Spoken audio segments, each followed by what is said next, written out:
हर्षवर्धन सपकाळ यांनी असं म्हटलेलं आहे की देवेंद्र फडणवीस आणि औरंगजेब यांच्यात फरक नाही। काँग्रेसचे नवे प्रदेशाध्यक्ष हर्षवर्धन सपकाळांचा मुख्यमंत्री फडणवीसांवरती हल्लाबोल सरकारला शिवाजी महाराजांचा इतिहास पुसायचा आहे असं त्यांनी म्हटलेलं आहे।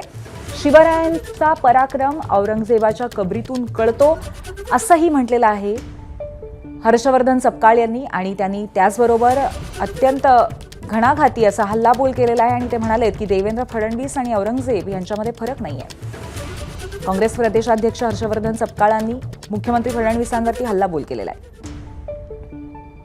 औरंगजेब हा क्रूर शासक होता। आज देवेंद्र फडणवीसही तेवढेच क्रूर आहेत। सदाकदा धर्माचा आधार घेतात आहे। इतिहासामध्ये आपण औरंगजेबाला कसं काढलं आणि आज औरंगजेबाला आपण जेव्हा काढले आणि जेव्हा त्याची कबर उचलून टाका हे सांगतात, त्याचा अर्थ काय की त्यांना मराठी माणसाचा, मावळ्यांचा आणि शिवाजी महाराजांचा इतिहास हा पुसून टाकायचा आहे। औरंगजेबाची कबर ही शिवाजी महाराजांच्या इतिहासाची साक्षी आहे आणि क्रूर वृत्तीच्या प्रवृत्तीच्या माणसाला आम्ही गाडतो हे त्या ठिकाणी चिन्हित होतं। एबीपी माझा, उघडा डोळे बघा नीट।